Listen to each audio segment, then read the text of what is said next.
बोले विष्णु भगवान की जय। श्रीमन्नारायण नारायण नारायण भजमन नारायण नारायण नारायण श्रीमन्नारायण नारायण नारायण। श्री गोविंद माधव हरे मुरारी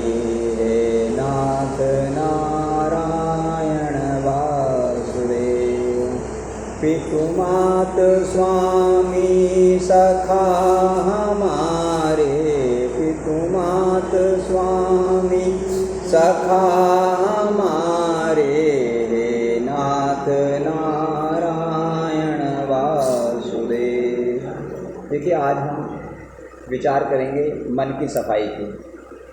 तो मैं मन के ऊपर कुछ वार्तालाप आपके सम्मुख प्रस्तुत कर रहा हूँ, आप ध्यान से सुनिए। ठीक है, मन मैला कैसे होता है और शुद्ध कैसे बनता है, यह एक प्रश्न है जिसका उत्तर हर एक के लिए जानना आवश्यक है। संतों का वचन है कि मनुष्य को जैसी संगत मिलती है वैसे उससे कर्म होने लगते हैं, और जैसे कर्म होते हैं वैसा मन बनता है, जैसा मन होता है वैसा परलोक बनता है। यदि कोई जीव ये जानना चाहे कि उसका परलोक कैसा होगा तो उसे किसी दूसरे से पूछने की आवश्यकता नहीं, वह अपने मन के अंदर झांक कर देखे। जैसी मन की अवस्था होगी वैसे ही अपने परलोक को भी समझ ले। ये कुदरती कानून है, इसमें किसी की गुंजाइश नहीं। बड़ा हो या छोटा, स्त्री हो या पुरुष, ब्राह्मण हो या शूद्र, यह कानून सब पर एक बराबर लागू होता है। हम प्रतिदिन जैसी भी संगत के अधीन कर्म करते हैं, उन कर्मों के संस्कारों की फाइल बनती जाती है और यही हमारा रिकॉर्ड होता है। जैसे अदालतों में फाइल को देखकर फैसले होते हैं, ऐसे ही हमारे कर्मों के रिकॉर्ड को देखकर कुदरत फैसले करती रहती है। बल्कि यूँ समझना चाहिए कि कुदरत की अदालत में फैसले हुए पड़े हैं और वहाँ जैसा बीज वैसा फल होता है। तरबूज के बीज का फल तरबूज और खरबूजे के बीज का फल खरबूजा व कीकर के बीज का फल कांटे होते हैं, अंगूर नहीं होते। इस दुनिया की अदालतों में तो वकील होते हैं, अपीलें चलती हैं, दलीलें होती हैं, सच का झूठ और झूठ का सच बन जाता है। परंतु कुदरत की अदालत में ऐसा नहीं होता। वहाँ न्याय चलता है, किताबी कानून तथा वकील आदि वहाँ काम नहीं देते, क्योंकि जिसने न्याय करना है वह कुदरत हमारे अंदर बैठकर हमारी सारी कार्यवाही को स्वयं देख रही है। भला जिस केस की कुदरत आप गवाह हो, वहाँ वकीलों और अपीलों और दलीलों तथा कानून की किताबों की क्या आवश्यकता। कहते हैं कि एक रियासत के महाराजा गंगा सिंह बहादुर एक न्यायकारी राजा थे। एक बार उनकी अदालत में कत्ल का मुकदमा पेश हुआ। उस जमाने में राजा लोग रात को भेद बदलकर मुकदमे की निजी तौर पर छानबीन करते थे ताकि किसी के साथ अन्याय ना हो जाए। राजा ने इस केस को भी निजी तौर पर जांच पड़ताल कर ली। साबित हो गया कि ये मुजरिम सचमुच कातिल है, परंतु उसके वकील ने कानून की किताबों से साबित करना चाहा कि इसका कोई दोष नहीं है, और साबित कर भी दिया कि ये दंड का भागी नहीं बन सकता। परंतु राजा को अंदर अपनी जांच पड़ताल से ये विश्वास हो चुका था कि कत्ल इसने किया है, इसको दंड अवश्य मिलना चाहिए। परंतु मैं सत्संग कर रहा हूँ ना, तो साइड हटा होगी। परंतु वकील ने राजा को अपने किताबी कानून द्वारा सफाई पेश करके उसको निर्दोष बताया। राजा ने सोचा कि वकील किताबी कानून से इस अपराधी को छुड़ाना चाहता है, परंतु मैं जानता हूँ कि ये दोषी है, इसको अवश्य दंड मिलना चाहिए। ये सोचकर और कुछ गर्म होकर अपनी भाषा में कहा, अरे धरी रहने दे, तारी किताबड़िए शाही हुक्म से 7 साल के बस न्याय हो गया। और वकील अपनी किताबों का बस्ता उठाकर वापस चला आया। ऐसे ही कुदरत के घर में भी शाही हुक्म चलता है, किताबी कानून वहाँ भी काम नहीं देता, और कुदरत का शाही हुक्म वही है जैसे ऊपर वर्णन हुआ है। जल से ही कीचड़ पैदा होती है और जल से ही कीचड़ को साफ कर देते हैं। ऐसे ही मन से पाप उपजते हैं और मन ही उनको साफ करने वाला बन जाता है। वास्तव में इस जीव का ना कोई शत्रु है ना मित्र है, अपना मन ही शत्रु है और मन ही मित्र है। संत कहते हैं कि ये मन जीव के जन्म जन्मांतरों के कर्मों का नतीजा है। यह एक प्रकार से कर्मों के संस्कारों का ढेर है।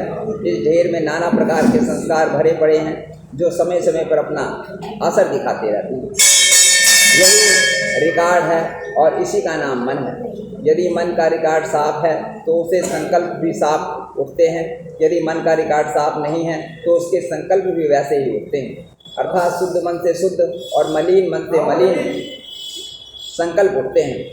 शुद्ध फलों से फिर शुद्ध कर्म होने लगते हैं और शुद्ध कर्मों से शुद्ध फल उठने लगते हैं। इसी प्रकार प्रतिदिन ऐसा होते होते एक दिन मन शुद्ध हो जाता है, परंतु विरुद्ध इसके मलिन मन से मलिन खुनें उठकर और फिर उनसे मलिन कर्म होकर तथा फिर उन मलिन कर्मों से मलिन कर्म उठकर मन को और भी अधिक मलिन बना देते हैं, जिससे परलोक बिगड़ जाता है। भाव अपने परलोक को सुधारना या बिगाड़ना हमारे अपने मन के अधीन है और उसका मूल कारण संगत है। जैसी संगत हमको मिलती है वैसा हमारे ऊपर रंग चढ़ जाता है। इसलिए महापुरुषों ने सत्संग करने पर जोर दिया।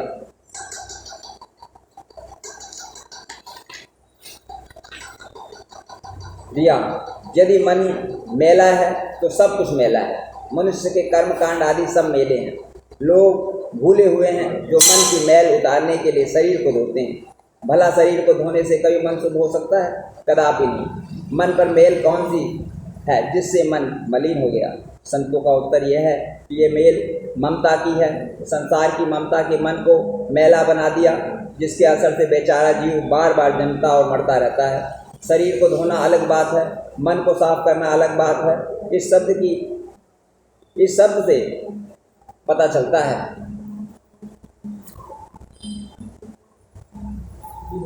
अगर जीना चाहते हो तो एक बार जीते जी मरो और मर कर जियो फिर सदा जीते रहो। अर्थात गुरु के शब्द के साथ मिलकर जो जीवन मिलेगा वह अमर जीवन होगा। ममता की मैल उतरेगी और मन शुद्ध होगा।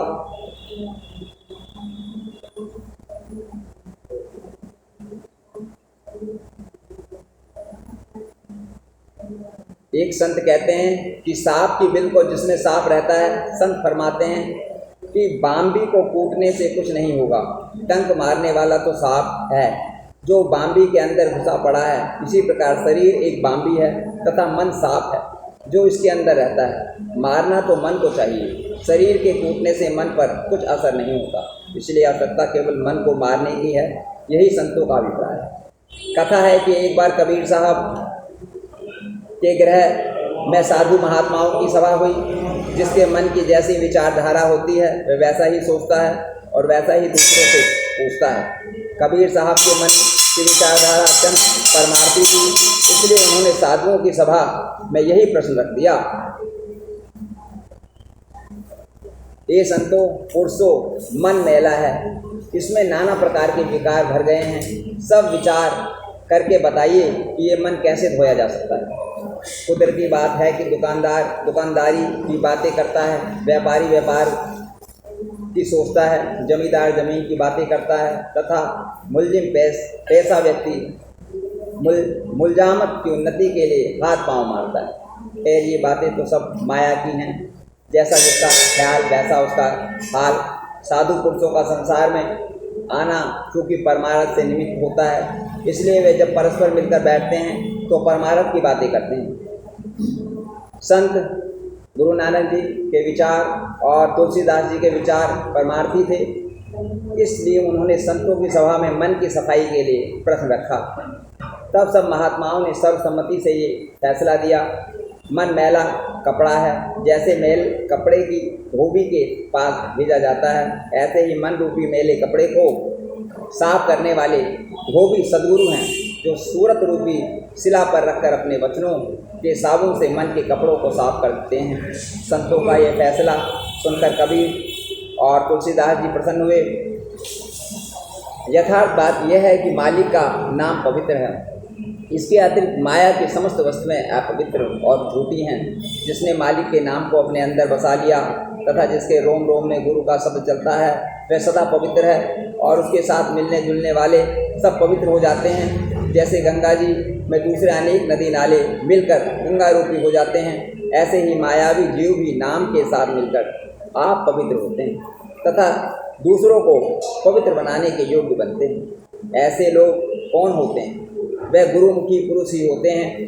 गुरुमुख पुरुष और सच्चे साधु का जीवन अति दुर्लभ और परम पावन है, जो अनेकों को पावन बना देते हैं। तिनका खादा पैदा सबू मंदिर महल सभी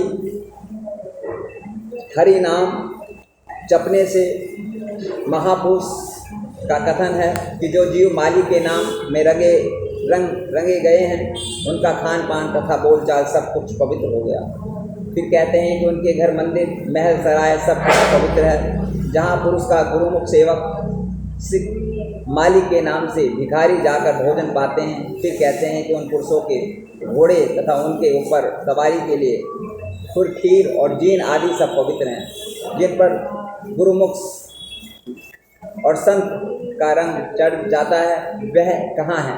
उनके कर्म धर्म और कारक भी सब कुछ पवित्र हैं। जो मालिक के नाम को बोलकर और मंत्रों का उच्चारण करता है वह पवित्र हो जाता है। मंत्रों में बड़ी शक्ति होती है। मंत्र अलग अलग देवी देवताओं के अलग अलग हैं। जब हम गुरु का ध्यान करके मंत्रों का स्मरण करते हैं तो वह देवता हमारे लाभकारी हो जाते हैं। जिस प्रकार हनुमान जी, जिस प्रकार श्री राम, जिस प्रकार कृष्ण, जिस प्रकार आदि शक्ति माँ जगदम्बा गायत्री के मंत्र हैं और वह तभी हमें लाभ देते हैं जब हम गुरु को धारण करके उनका स्मरण करके नाम का स्मरण करते हैं और सुनाने से प्रफुल्लित होता है। अंत में कहा गया है कि गुरुमुख और गुरु के मिलाप का संयोग बनना अनेक जन्मों के शुभ संस्कारों का फल होता है। जिनका ऐसा संयोग बन गया है तो समझ लेना चाहिए कि उनके पिछले जन्मों के शुभ संस्कार जग पड़े हैं।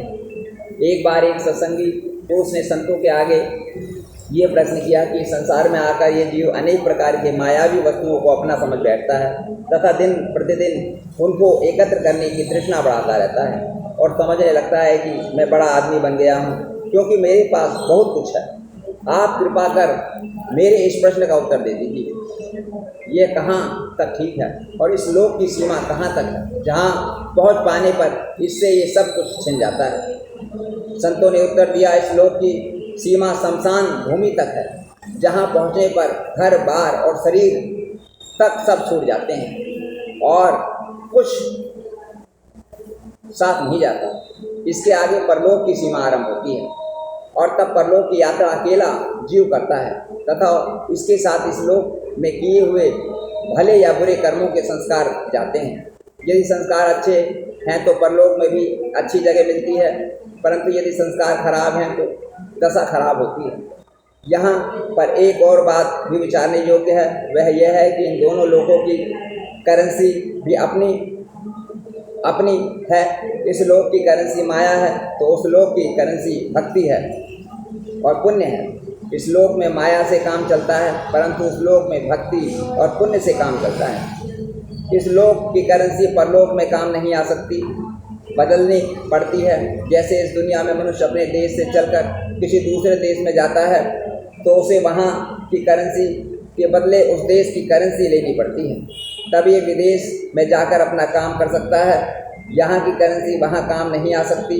ऐसे ही यदि मनुष्य परलोक में सुखी रहना चाहता है तो माया को परमार्थ में लगाकर उसे भक्ति में बदल लेना चाहिए और ये काम कोई कठिन नहीं है। कुदरत के राज्य में हर प्रकार का प्रबंध है।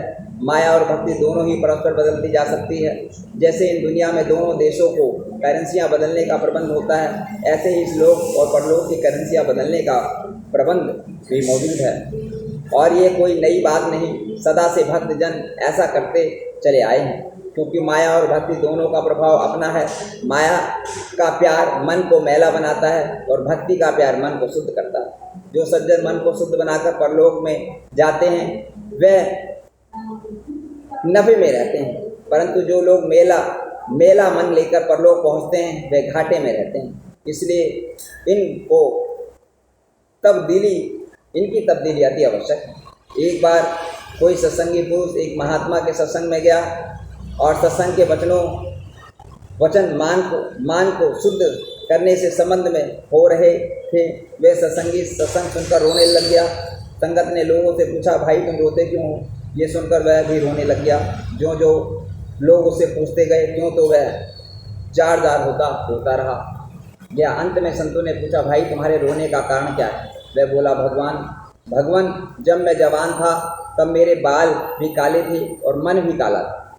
तब उस समय मैंने कुछ चिंता नहीं की। अब इसलिए रोता हूँ कि बाल तो सफ़ेद हो गए हैं और मन काले का काला है। चाहिए ये था कि जब बाल सफ़ेद हो गए थे तो मन भी सफ़ेद हो जाता, परंतु ऐसा हुआ नहीं, इसलिए मुझे रोना आता है। ये मन ऐसा पापी है कि यदि घर को छोड़कर किसी वन में भी जा बैठे तो भी विकारों को नहीं छोड़ता। वास्तव में इस मन को शुद्ध बनाने का तरीका जो संतों ने बतलाया है वह सही है। ऊपर वर्णन हुआ है कि कबीरदास जी और तुलसीदास जी ने एक बार अपने घर में संतों की सभा बुलाई थी। सर्वसम्मति से वहाँ हनुमान जी भी आके पहुँच गए और यह निर्णय हुआ कि इस मन रूपी मैल कपड़े को साफ करने के लिए सद्गुरु असल धोबी हैं। उनकी सहायता के बिना ये मन शुद्ध नहीं हो सकता, इसमें संदेह नहीं है।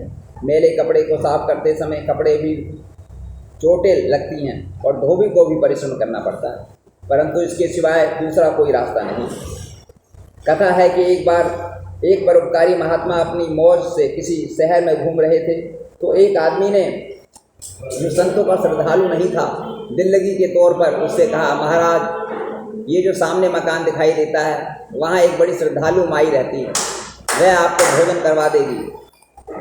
उसने समझा कि शायद ये रोटी खाने वाले साधु हैं और रोटी मांगते फिरते हैं। उस बेचारे को क्या पता था कि वह रोटी खाने वाले फकीर नहीं, वह रोटी खाने वाले सद्गुरु नहीं, बल्कि अनेकों को खिलाने वाले हैं। रोटी को इनके पीछे पीछे अपने आप आती है। ना जाने मालिक की इसमें क्या मौज थी, और उस मौज ने पूरा होना था।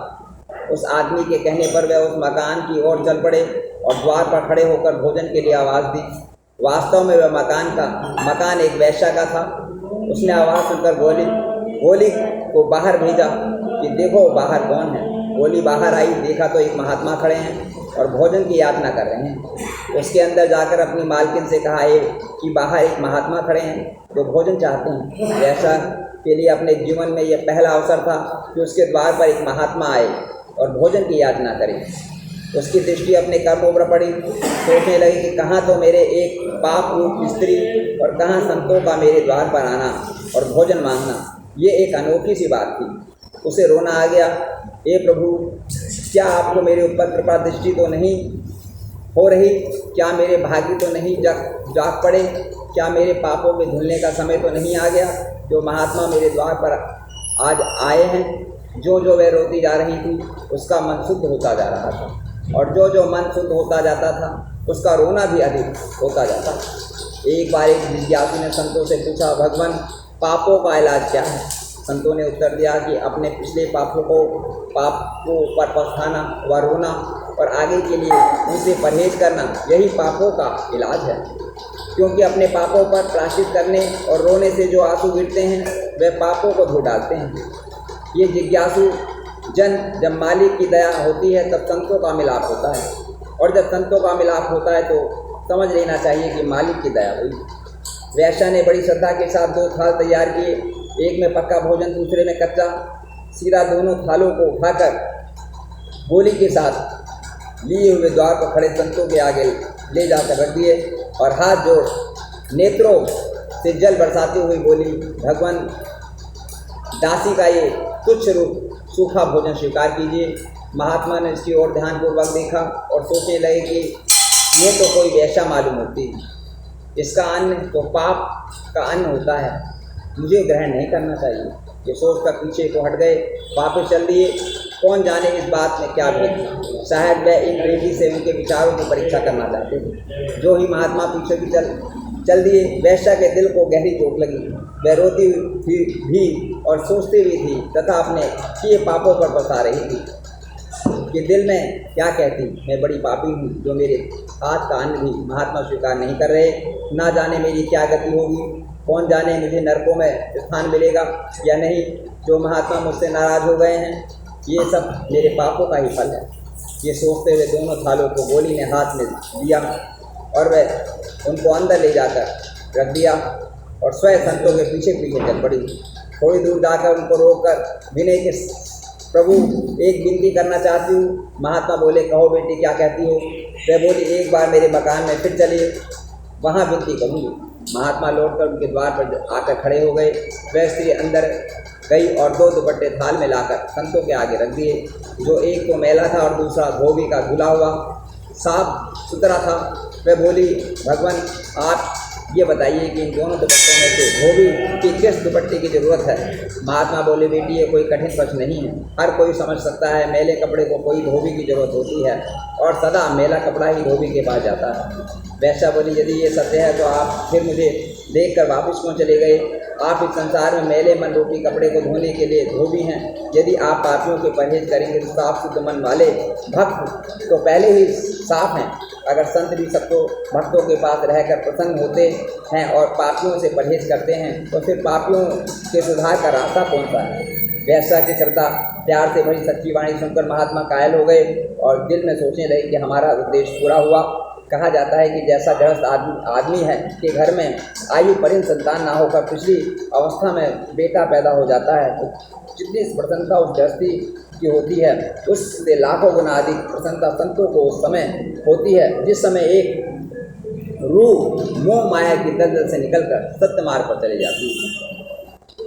बोले विष्णु भगवान की जय। अब कल अध्याय चालू हुआ। श्रीमन नारायण नारायण नारायण भजमन नारायण नारायण नारायण श्रीमन नारायण नारायण नारायण श्री गोविंद माधव हरे मुरारी हे नाथ नारायण वासुदेव पितुमात स्वामी सखा हमारे पितुमात स्वामी सखा हमारे हे नाथ नारायण वासुदेव। बोले सद्गुरु महाराज की जय। बोले बजरंग बली हनुमान की जय। बोले श्यावर रामचंद्र की जय। एक बार मेरे साथ बोलेंगे, राम रमेति रमे रमे रमे मनोरमे सहस्र नाम ततुल्यम राम नाम वरानने ननि। राम रमेति रमे रमे मनोरमे सहस्र नाम ततुल्यम राम नाम वरानने ननि। राम रमेति रमे रमे मनोरमे सहस्र नाम ततुल्यम राम नाम वरानने ननि। ये जो कथा है हनुमान जी के आदेशानुसार आपको सुनाई गई और आप लोग सुन करके ज्ञान अर्जित करिए। आइए हम हनुमान चालीसा का थोड़ा सा पढ़ लें। श्री गुरु चरण सरोज रज निज मन मुकर सुधार बरनहु रघुवर विमल जसु जो दायक फल चार। बुद्धहीन तनु जान के सुमिरो पवन कुमार बल बुद्धि विद्या देहु मोहि हरहु कलेश विकार। जय हनुमान ज्ञान गुण सागर जय कपीश तिहु लोक उजागर। रामदूत अतुलित बल धामा अंजनी पुत्र पवन सुत नामा। महावीर विक्रम बजरंगी कुमति निवार सुमति के संग। कंचन वरण विराज सुवेश कानन कुंडल कुंजित केश। हाथ वज्र और ध्वजा विराज कांधे मुंज जनेऊ साज। शंकर सुवन केसरी नंदन तेज प्रताप महाजगवंदन। विद्यावान गुणी अति चातुर राम काज करवे को आत, प्रभु चरित्र सुनिवे को रसिया। राम लखन सीता मन बसी, सूक्ष्म रूप धरि सियहि दिखाओ। विकट रूप धरि लंक जराव, भीम रूप धरि असुर संहार।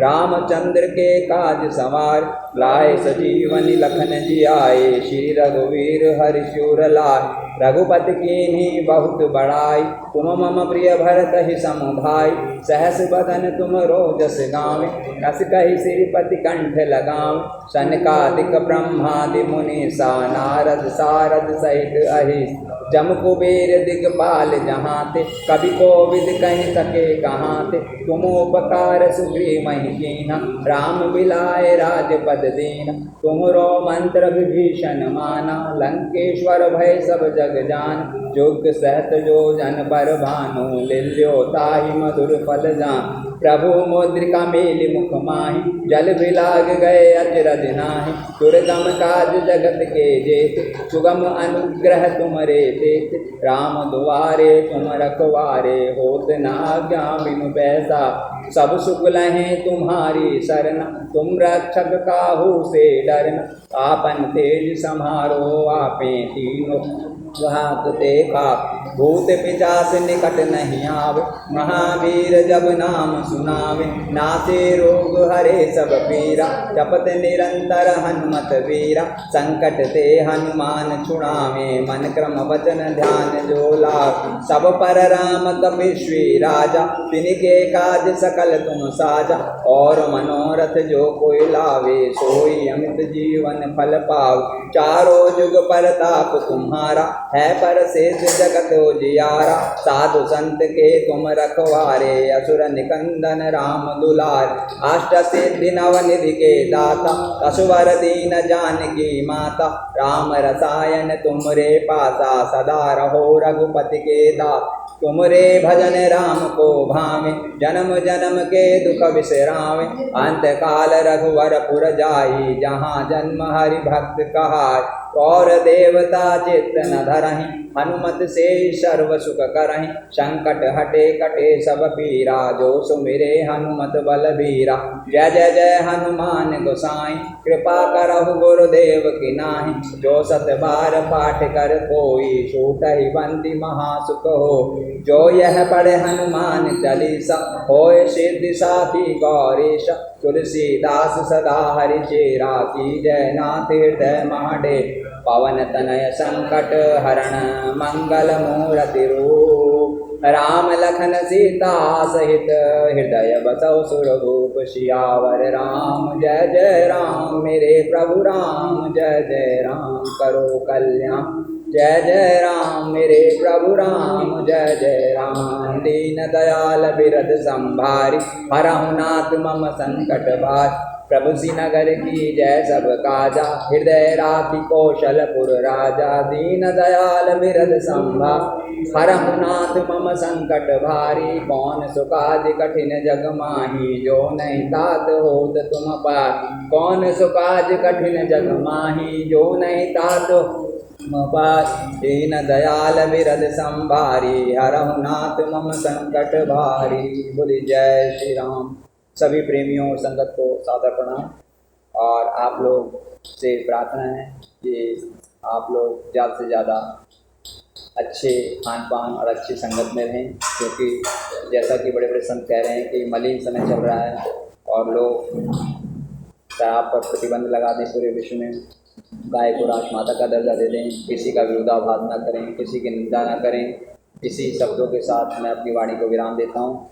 बोली जय श्री राम, बोली जय गुरुदेव, जय गुरुदेव, जय गुरुदेव, जय गुरुदेव, जय जय गुरुदेव, जय गुरुदेव, जय गुरुदेव, जय गुरुदेव, जय जय गुरुदेव, जय गुरुदेव, जय गुरुदेव, जय गुरुदेव, जय जय गुरुदेव। की नजर करो मेरी ओर, दया की नजर करो मेरी ओर। निस दिन तुम्हें निहारूं सतगुरु जैसे चंद्र चको, जानू ना भूल हुई क्या तन से, लियो हमसे मुख मोड़। बालक जान चूक बिसराओ, आया शरण अब मैं तो, सदा दयालु स्वभाव तुम्हारा। मेरी बेरियाँ कस भयो कठोर, मेहर की नजर करो मेरी ओर, दया की नजर करो मेरी ओर। बोले जय